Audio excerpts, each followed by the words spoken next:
اگر خاص صاحب معاہدہ کر کے گئے ہیں اور انہیں اقتدار میں آنے کے بعد IMF کے پاس جانا پڑے گا اور انہیں وہ معاہدہ پورا کرنا پڑے گا، تیل پر سے سبسڈی ختم کرنا پڑے گی، تو مہنگائی کا ایک طوفان آئے گا۔ تو خان صاحب سے اور کیا شکوہ تھا لوگوں کو؟ خان صاحب سے جو لوگوں کو شکایتیں تھیں وہ یہ تھی کہ وہ جو وعدے کرتے پورے نہیں کرتے، وہ جو معیشت کو ٹھیک کرنے کے دعوے کر کے آئے تھے انہوں نے معیشت ٹھیک نہیں کی، انہوں نے بے روزگاری میں اضافہ کیا اور ان کے دور حکومت میں مہنگائی بے تحاشا بڑھی اور ڈیولپمنٹ کے کام نہیں ہوئے۔ تو یہ 4-5 موٹی موٹی چیزیں جو خان صاحب کے خاتمے میں تھی، اب انہی باتوں پر خان صاحب سیاست کر رہے ہیں اور موجودہ حکومت کے خلاف وہ اب مہنگائی کو جواز بنا کر تحریک چلا رہے ہیں یا خطابات کریں گے۔ تو اتوار کو خان صاحب لاہے عمل کا اعلان دیں گے جی کہ کیسے قوم اس بحران سے نکلے، جیسے انہوں نے پچھلے 4 سال میں قوم کو بہت بحرانوں سے نکال لیا اور ملک کو ماشاءاللہ ٹاپ 10 کنٹریز میں شامل کر دیا، سبز پاسپورٹ کی انہوں نے عزت بڑھا دی اور قومی خزانے میں انہوں نے اربوں ڈالر چھوڑے اور تیل جو ہے وہ تقریباً مفت لوگوں کو مل رہا تھا اور ادویات جو ہے ان کی قیمتیں انتہائی کم تھی، چینی آٹے کا کبھی بحران نہیں ہوا۔ تو خان صاحب کی حکومت سے جو لوگ فیض یاب ہو چکے ہیں وہ تو ان حالات کو بڑی اچھی طرح جانتے ہیں۔ تو جس طرح خان صاحب کے ووٹر سپورٹر اپنے قائدین کی غلطیوں کو ڈیفینڈ کیا کرتے تھے کہ جی مہنگائی چونکہ دنیا میں ہے اس لیے یہاں کرنی پڑ رہی ہے، تو اسی طرح موجودہ حکومت کے ماننے والے اور ان کے ووٹر سپورٹر بھی اس بات کو ڈیفینڈ کر رہے ہیں کہ چونکہ IMF سے معاہدہ خان صاحب کر کے گئے تو ہمیں وہ معاہدہ پورا کرنا پڑ رہا ہے۔ تو جسٹیفیکیشنیں اپنی اپنی جگہ پر دونوں سیاسی یعنی جو دھڑے ہیں، دھڑا یہ نا، ایک طرف تو بہت ساری سیاسی جماعتیں ہیں اور ایک طرف خان صاحب اور ان کے ساتھ ان کی 1-2 اتحادی جو موجود ہیں وہ اپنی جسٹیفیکیشنیں دے رہے ہیں۔ تو خان صاحب جو ایک سیاسی طور پر فی الحال نہ صرف ناکام ہے بلکہ ان کی اداروں کے ساتھ بھی محاذرے کی جو کیفیت ہے اس سے ان کی سیاست کو خاصا نقصان پہنچ رہا ہے اور وہ اس بات کو سمجھنے کی بجائے مسلسل اس بات پر اصرار کر رہے ہیں کہ ان کی حکومت ٹھیک تھی، نہ وہ اپنی حکومت کے دوران کیے گئے کاموں کی غلطیوں کا اعتراف کر رہے ہیں کہ وہ کم از کم عوام کے سامنے ان غلطیوں کا اعتراف کریں جو انہوں نے کی ہے۔ تو ہو سکتا ہے کہ عوام کے دل میں ان کے لیے کوئی ہمدردی جاگ اٹھے، تو فی الحال تو اس طرح نہیں لگتا کیونکہ لوگوں کو پتہ ہے، لوگ موجودہ حکومت کو برا بھلا بھی کہہ رہے ہیں لیکن ساتھ اس بات کا احساس بھی ہے لوگوں کو کہ یہ سب کیا دھرا پچھلی حکومت کا ہے۔ اسی وجہ سے خان صاحب جہاں جاتے ہیں ان کو سخت سوالات کا سامنا کرنا پڑتا ہے۔ اسلام آباد بار میں وہ خطاب کرنے گئے تو وہاں بھی ان کے اوپر بڑے سخت سوال ہو گئے۔ ممبر بار علیم عباسی نے ان سے سوال کیا کہ گورنر نے قانون کا جس طرح استعمال کیا پنجاب کے اندر اس کا جواب دے، اسپیکر ڈپٹی اسپیکر نے قانون پر کس طرح عمل نہ ہونے دیا، یہ جو تحریک عدم اعتماد آئی تھی اس حوالے سے سوال پوچھے گئے، اس کا جواب دے۔ تو خان صاحب سے جتنے سوال کیے گئے وہ سوال کا جواب دیے بغیر نکل گئے کیونکہ ان سوالوں کا جواب نہیں ان کے پاس۔ ان سے کارکردگی کے حوالے سے پوچھا جاتا ہے تو خاموشی، ان سے پوچھا جاتا ہے کہ آپ نے آئین توڑا تو خاموشی، ملک کو غلط سمت پہ ڈال دیا تو خاموشی۔ تو خان صاحب کے پاس ان سوالوں کا جواب نہیں ہے۔ تو لگتا ہے کہ خان صاحب کا امریکہ کے حوالے سے جو بیانیہ تھا، وہ جو سازشی بیانیہ تھا، وہ خاصا ڈیمیج ہو گیا ہے۔ پچھلے دنوں پچھلے 2-3 روز میں جو فوج نے آ کے کیٹیگوریلی اس کو ڈینائی کیا، اس کے بعد خان صاحب کے پاس کوئی آپشن نہیں رہ گیا کہ وہ اب مہنگائی پہ بات کریں، وہ کسی اور موضوع پہ چلے جائیں۔ تو انہوں نے اب مہنگائی کو فوکس کرنے کا فیصلہ کیا کہ چونکہ مہنگائی ہو رہی ہے اور واقع ہو رہی ہے اور عوام مہنگائی سے بڑے تنگ ہیں، تو اب وہ مہنگائی کے معاملے کو لیڈ کریں گے۔ تو اس معاملے میں بھی خان صاحب کو کامیابی اس لیے نہیں ہوگی کہ یہ سب کچھ ان کا کیا دھرا ہے اور یہ مہنگائی کسی اور کی نہیں، یہ ان کی نالائکیوں کی وجہ سے پاکستان کے عوام کو فیس کرنا پڑ رہی ہے۔ مریم نواز نے سوال کیا کہ مراسلہ سیاسی معاملہ تھا تو عمران خان سے سلامتی کمیٹی میں کیوں لے کر گئے؟ یہ کل میں نے اپنے پروگرام میں یہ سوال اٹھائے تھے کہ اگر یہ سیاسی معاملہ تھا تو پھر قومی سلامتی کمیٹی میں کیسے گیا، اور اگر یہ قومی سلامتی کمیٹی میں گیا تو یہ قومی سلامتی کا معاملہ تھا، یہ ملک کی مفاد کا معاملہ تھا، ملک کی خود مختاری کا معاملہ تھا۔ تو یہ کہنا کہ یہ اس پہ فوج بات نہیں کر سکتی، یہ خان صاحب کا سٹانس ہی غلط تھا اور اس نے اس بات کو ثابت کیا کہ خان صاحب کا وہ بیانیہ بھی درست نہیں تھا جس بیانیے کو لے کر وہ سیاست کر رہے ہیں۔ تو اب ان کے پاس کوئی اور آپشن نہیں ہے۔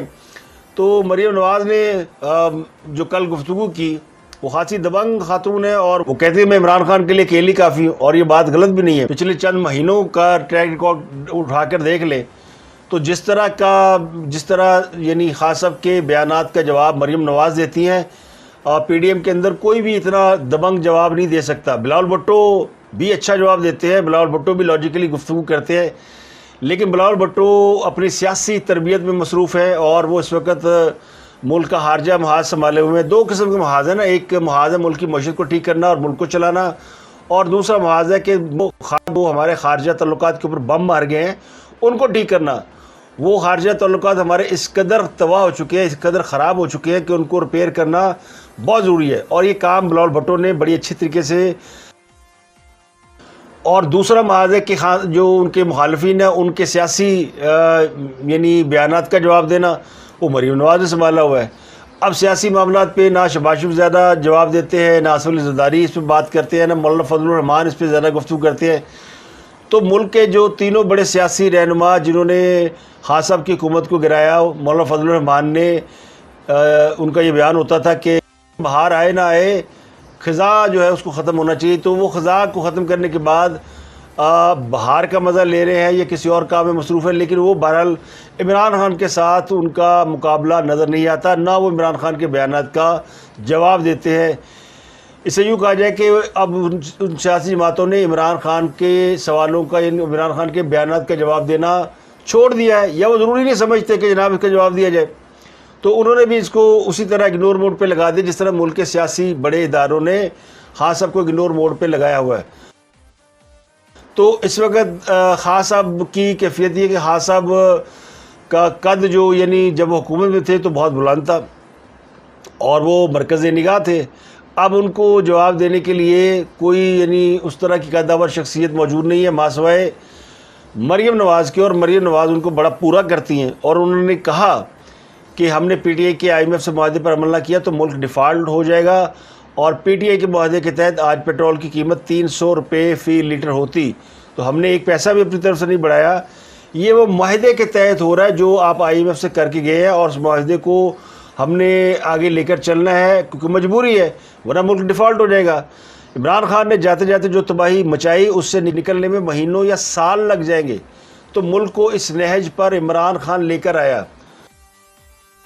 جو IMF کا معاہدہ خان نے کیا تھا جس پر عمران حکومت کے دستخط ہیں, جس کو آج شہباز شریف کو بادل نخواستہ مشکل ترین فیصلہ کڑوا گھونٹ عوام کا احساس کرتے ہوئے, پاکستان کا احساس کرتے ہوئے, معیشت کی بہتری کے لیے وہ کڑوا گھونٹ جو عمران خان نے پاکستان کے اوپر یہ مصیبت نازل کی تھی.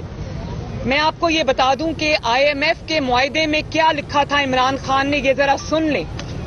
انہوں نے لکھا کہ ایز سچ, یہ بالکل وہ الفاظ میں نے کاپی کیے ہوئے ہیں, as such we will raise by ₹8 per litre and we commit to raise the PDL by 4 rupees per litre per month for the remainder of 2022 until the maximum of ₹30 per litre is achieved.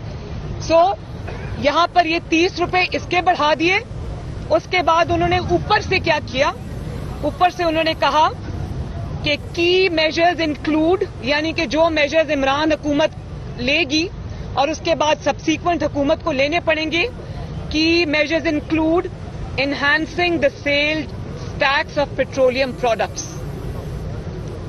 اور ان کے مطابق جو قیمتیں یہ set کر گئے IMF کے ساتھ, آج پیٹرول کی جو پرائس ہے وہ 300 روپے پر لیٹر ہونی چاہیے. یہ ہے جال جو وہ بچھا کر گئے ہیں, اور یہ ہے لینڈ مائنز جس کا اعتراف شیخ رشید صاحب نے خود کیا. شوکت ترین صاحب آج جو لیکچرز دے رہے ہیں معیشت کے اوپر, عمران خان صاحب کو اچانک جو معیشت پہ مہنگائی اور جو پیٹرولیم کی پرائسز انکریز یاد آ گئی ہیں, وہ سب عمران خان کی اپنی کی ہوئی ہیں. اور ہماری مجبوری یہ ہے کہ ہم اگر یہ معاہدے کو توڑتے ہیں یا ہم IMF کا جو عمران خان نے معاہدہ کیا اس کی پاسداری نہیں کرتے تو پاکستان خدا نخواستہ ڈیفالٹ کر جائے گا. تو یہ انہوں نے اس کے اوپر کیٹیگوریکلی عمران خان صاحب کو جواب دیا. نواز شریف کے حوالے سے سوال کیا گیا کہ انہوں نے مشرف کو معاف کیوں کیا, اور مشرف کے حوالے سے جو بیان دیا اس پر انہوں نے کہا کہ نواز شریف کا جو بیان ہے وہ ان کا خالصتاً ذاتی ہے. تو اگلی خبر کراچی کے الیکشن کے حوالے سے, کراچی کا الیکشن متحدہ قومی موومنٹ نے جیت لیا ہے. یہ بڑا ٹف مقابلہ تھا اور اتنا ٹف مقابلہ تھا کہ اس میں ٹرن آؤٹ صرف کوئی 9-9.5% رہا اور کراچی کے عوام نے تقریباً اس الیکشن کا بائیک آؤٹ کیا. اب یہ بائیک آؤٹ کیوں کیا, لوگ باہر کیوں نہیں نکلے, اس کی بڑی وجوہات بتائی جاتی ہے. اور یہ مقابلہ اتنا نیرو ہے, یعنی متحدہ قومی موومنٹ کے جو امیدوار ہیں ابو بکر, وہ تحریک لبیک کے امیدوار سے صرف 65 ووٹوں سے تقریباً آگے ہیں. اور 65 ووٹوں کا مطلب یہ کہ دوبارہ گنتی میں معاملہ جائے گا, کیونکہ 100 کے سے کم اگر ووٹ ہوں, دو امیدواروں کا ڈفرنس تو ٹیکنیکلی وہ ری کاؤنٹنگ میں چلا جاتا ہے. اور اگر امیدوار درخواست نہ بھی کرے تو میرا خیال ہے ری کاؤنٹنگ میں چلا جاتا ہے, یا اس کے لیے درخواست کرنا پڑے تو بھی وہ درخواست کر دیں گے. تو اب اس کی ری کاؤنٹنگ میرا خیال ہے کہ ہوگی. لیکن یہ مقابلہ اتنا ٹف کیسے ہوا ہے؟ یہ وہ سیٹ ہے جو کہ متحدہ قومی موومنٹ بڑی آسانی سے جیتتی رہی ہے, اور ان دنوں میں بھی جیتتی رہی ہے جن دنوں میں یہ علاقے نو گو ایریاز بنے ہوئے تھے. یہ لانڈی گورنگی کے علاقے بنیادی طور پر مہاجر قومی موومنٹ کے زیر تسلط رہے ہیں, اور یہاں آفاق احمد اور ان کی جماعت کے لوگ, ان کا سیاسی انفلوئنس زیادہ ہے. لیکن اس کے باوجود متحدہ قومی موومنٹ یہاں سے آرام سے سیٹ نکال لیتی تھی. لیکن اس بار متحدہ قومی موومنٹ کو یہ سیٹ نکالنے میں یعنی دانتوں پسینہ آ گیا ہوگا. اس میں 2-3 بڑے فریق تھے جنہوں نے یہ الیکشن میں حصہ لیا. P T I us election میں تھی نہیں, اور نہ ہی مسلم لیگ نون یا کوئی اور سیاسی جماعت ان علاقوں میں الیکشن لڑتی ہے. یہ خالص اردو سپیکنگ یعنی کمیونٹی کے علاقے ہیں, اور یہاں سے مہاجر کمیونٹی نان مہاجر کو کم ہی ووٹ ڈالتی ہے. تو مہاجر قومی موومنٹ, متحدہ قومی موومنٹ, ٹی ایل پی, یہ ساری وہ جماعتیں ہیں جن کے اندر مہاجر کمیونٹی کے لوگ اچھے خاصے ہیں. اب جو تحریک لبیک پاکستان اس علاقے میں پائی جاتی ہے, اس کے بارے میں یہ تو ہے کہ یہاں پر ہمیشہ مذہبی ایک حلقہ رہا ہے جس کو سپورٹ رہی ہے. ایک زمانے میں سنی تحریک تھی, پھر سپاہ صحابہ کی کچھ لوگ یہاں پہ انفلوئنس ان کا ہوا, اور اب تحریک لبیک کا یہ انفلوئنس ہے. تو کہنے والے کہتے ہیں کہ بہت سے ایسے لوگ جو کہ متحدہ سے یا مہاجر قومی موومنٹ سے کا حصہ رہے ہیں, اور بعض وجوہات کی بنیاد پر وہ ان دونوں جماعتوں سے نکل گئے, تو وہ ٹی ایل پی کیسا ہے. تو بنیادی تربیت یہ وہی ہے جو کہ مہاجر قومی موومنٹ والوں کی اور تحریک لبیک جو متحدہ قومی موومنٹ والوں کی ہے. تو یہاں پہ لڑائی جھگڑا اور فائرنگ شائرنگ کے واقعات دیکھنے میں آئے. ایک شخص کی ہلاکت ہوئی اور بہت سے لوگ زخمی ہوئے. ایم کیو ایم کے جو ضلع وطن قائد ہیں, جو کہ متحدہ قومی موومنٹ کے لندن کے ہیڈ ہیں اس وقت, الطاف حسین, انہوں نے اس الیکشن کا بائیکاٹ کیا تھا. تو اب وہ یہ ان کی جماعت کے لوگ یہ کلیم کر رہے ہیں کہ چونکہ الطاف بھائی نے الیکشن کا بائیکاٹ کرنے کا حکم دیا تھا, تو پھر ان کی بات پر پھر علاقے کے لوگ نہیں نکلے, کیونکہ یہاں 3 لاکھ ووٹر تھا اور 30,000 ووٹ پڑا. تو یہ کوئی 10% کہہ لیں اس کو اراؤنڈ, لوگ نہیں نکلے باہر. اب لوگ اس کی توجیحات نکالتے ہیں, جی ورکنگ ڈے تھا, حالانکہ علاقے میں چھٹی دی ہوئی تھی, لیکن لوگ دہاڑی دار مزدور ہیں تو پھر وہ ووٹ ڈالنے نہیں آ سکے. تو بہت جتنی بھی آپ توجیحات لے لیں وہ اس بات کو جسٹیفائی نہیں کرتی کہ اتنا کم ٹرن آؤٹ کیوں رہا. تو اس کا مطلب یہ کہ یہاں پہ ایم کیو لندن کا ابھی تک ہولڈ ہے, اور مہاجر قومی موومنٹ کا ہولڈ یہاں پہ کنورٹ ہو چکا ہے, یا انہوں نے زیادہ اس کے اوپر کو ورک نہیں کیا, ورنہ ہمیشہ وہ متحدہ کے ساتھ مقابلہ یعنی ان کا ٹکر کا ہوتا ہے, اور ان کا ووٹ بینک بھی اتنا ہی تھا جتنا کہ متحدہ قومی موومنٹ کا تھا. اب وہاں سے ٹی ایل پی کا آگے آنا, اس کا مطلب یہ کہ ٹی ایل پی وہاں پہ ٹیک اوور کر چکی ہے, اور یہ اچھی خاصی فائٹ دی ہے ٹی ایل پی نے, اور یہ کراچی کے آئندہ آنے والے الیکشن کو بھی ریفلیکٹ کر سکتا ہے کہ ٹی ایل پی نے اپنا ووٹ بینک بنایا ہے. لیکن اس ووٹ بینک کو اگر آپ دیکھیں تو ایک جو ناخوشگوار واقعات ہوئے, وہ پی ایس پی کے دفتر میں فائرنگ تھی. مصطفیٰ کمال کی جماعت بھی سلیکشن میں کھڑی تھی. شبیر قائم خانی ایک نون آدمی ہے, اور وہ ایم کیو ایم کا حصہ رہے ہیں, یعنی جو متحدہ قومی موومنٹ اس کا حصہ رہے ہیں. تو لوگ سارے جانتے تھے ان کو, خیر ووٹ کم پڑے ہیں, تقریباً ان کو 4,797 ووٹ پڑے ہیں. تو یہ ووٹ بھی بنیادی طور پر ایم کیو ایم کا ٹوٹا ہوا ووٹ ہے جو کہ پی ایس پی میں جا چکا ہے. پیپل پارٹی نے یہاں سے 5,748 ووٹ لیے ہیں, جو کہ پیپل پارٹی اس بات پر خوش ہوگی کہ چلے ہمارا بھی یہاں پہ کچھ نہ کچھ حصہ بقدر جسہ گوٹھوں ووٹوں کو ملا کر کچھ نہ کچھ ووٹ بینک ہے. لیکن یہ الیکشن کم مذاق زیادہ تھا, کیونکہ اس میں جو عوام کی نمائندگی ہے وہ اس طرح نہیں ہوئی, یعنی جو ووٹر کا جو ریفلیکشن ہوتا ہے, یعنی کہ ان کا مزاج موڈ کیا ہے, وہ نظر نہیں آیا. اب اسے پی ٹی آئی بھی یہ کلیم کر سکتی ہے کہ چونکہ پی ٹی آئی نے الیکشن میں حصہ نہیں لیا تو اس لیے کراچی کے عوام باہر نہیں نکلے, اور متحدہ قومی موومنٹ لندن بھی کہہ سکتی ہے کہ چونکہ الطاف بھائی نے بائیکاٹ کا اعلان کیا تھا تو لوگ باہر نہیں نکلے. تو دونوں جماعتیں اپنی اپنی جگہ پہ کلیم کر سکتی ہیں، لیکن حقیقت یہ ہے کہ اس کو متحدہ قومی موومنٹ نے فار گرانٹیڈ لیا، ایزی لیا. ان کا خیال تھا کہ سیٹ ہم آسانی سے نکال لیں گے، اور لیکن یہ آسانی سے نہیں نکلی. ان کو دانتوں پسینہ آ گیا سیٹ کو نکالتے نکالتے، لوگ بھی باہر نہیں نکلے، اور اب یہ ری کاؤنٹنگ میں بھی جاری ہے. ابو بکر یہاں سے جیت گئے ہیں، 10,618 ووٹ ان کے ہیں، اور 10,683 ووٹ ہے ابو بکر کے، اور 10,618 ووٹ ہے تحریک لبیک کے. اس الیکشن میں مہاجر قومی موومنٹ تیسرے نمبر پر رہی، اور دوسرے نمبر پر تحریک لبیک پاکستان، اور پہلے نمبر پر متحدہ قومی موومنٹ رہی. تو اس کا مطلب یہ ہے کہ مہاجر قومی موومنٹ کا بھی اس علاقے میں اچھا خاصا ووٹ ہے. تو اب جب میں پروگرام کر رہا ہوں تو اسی دوران خبر آ گئی ہے کہ تحریک لبیک کے امیدوار نے دوبارہ گنتی کی درخواست دے دی ہے، اور ٹیکنیکلی مجھے یہ اندازہ تھا کہ اس میں دوبارہ گنتی ہوگی، اور اگر اس میں ووٹوں کا کوئی فرق نکلا تو متحدہ قومی موومنٹ کے امیدوار کی فتح شکست میں بھی تبدیل ہو سکتی ہے. تو اگلی خبر ہے وہ جو سابق چیئرمین وابڈا مزمل حسین، جنہوں نے پچھلے دور حکومت میں عسکری یوتھیا ہونے کے فائدے اٹھائے اور بہت جگہوں پہ انفلوئنس کیا. یہ ایک بااثر آدمی تھے، ان کو نیب نے بلایا ہوا ہے، 9 جون کو بلایا گیا لیکن وہ پیش نہیں ہوئے. ان کے خلاف وابڈا کے تربیلا 4 پروجیکٹ میں $753 ملین کی کرپشن کا الزام ہے. $753 ملین. مزمل حسین صاحب جو ہے یہ نواز شریف دور میں لگایا گیا تھا، لیکن یہ پھر خان صاحب کے کیمپ میں پائے گئے اور خان صاحب کے لیے لابنگ کرتے پائے گئے. تو فوج کے اندر جو کچھ لوگ یا فوج سے ریلیٹڈ کچھ لوگ جو کہ خان صاحب کی کمپین چلاتے تھے، یہ ان میں سے ایک ہے. تو انہوں نے خاصی کمپین چلائی تھی، اور پھر جب یہ ایکسپوز ہوئے تو فوج نے ان سے کہا کہ آپ اپنا عہدہ چھوڑ دیں. عہدہ چھوڑنے کے بعد یہ آرام سے باہر نکل گئے، اور میرا اطلاعات کے مطابق یہ شاید فرانس جا چکے ہیں، اور نیب انہیں بلا رہا ہے بار بار کہ آپ تشریف لائیں اور آپ آگے حساب کتاب دیں. یعنی جب وہ صاحب نکل گیا تو اب یہ لکیر پیٹ رہے ہیں. اس وقت جب یہ ساری چیزیں سامنے تھی تو اس وقت کسی نے ان کو گرفتار نہیں کیا، انہیں آرام سے باہر جانے دیا.